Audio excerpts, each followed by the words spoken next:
Премиерот на Израел Бенџамин Нетањаху ги пофали израелските војници по крвавите судири на границата со појасот Газа, во кои беа убиени 16 палестинци и преку 1000 се ранети. Нетањаху особено ја пофали војската дека ги заштитиле границите на земјата. Одлично одработено од нашите војници, ке искоментира израелскиот премиер, додавајќи дека Израел делува жестоко и одлучно со цел да го заштити својот суверенитет и безбедноста на граѓаните. Судирите почнаа во петокот кога илјадници палестинци, голем број жени и деца, дојдоа пред границата која го дели појасот со Израел по повод маршот на враќањето, протестот кој беше планирано да трае 6 недели и чија цел е барањето на правото на враќање на палестинските бегалци од земјите во Израел од кои биле протерани.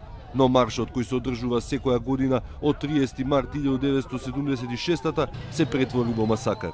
The Hamas terrorist organization have sent their people to the border with Israel and Gaza in order to camouflage their true intentions of terror. They've sent their women and their children as a ploy to hide their true intentions. What are their true intentions? The facts speak for themselves. They've fired rockets towards Israel. They've attempted to infiltrate the border between Israel, a sovereign border. They've fired guns towards Israel. They've thrown Molotov cocktails. This is in no way peaceful. This is violence. Во меѓувреме илјадници луѓе учествуваа во погребните поворки за убиените палестинци во најкрвавиот ден од војната во 2014 година меѓу Израел и Хамас. Мал број на луѓе и денес протестираа и во новите судири повредени се 15 лица. Организиравме и ќе продолжиме да организираме културно-општествени и спортски активности со цел да ги оттргнеме младите од судири со окупацијските војници. Но како што гледате, војниците продолжуваат да ги провоцираат демонстрантите, вовлекувајќи ги во круг на насилство.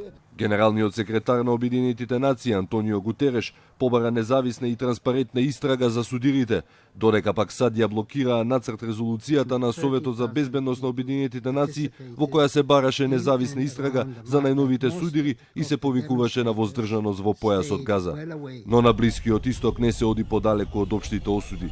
Насилството и прекумерната сила на Израел се за секоја осуда, но ништо помалку виновни не се ниту Хамас, кои откако ја презедоа Газа во 2006 година, единствено што направија е што го претворија појасот во ракетна база на палестинците.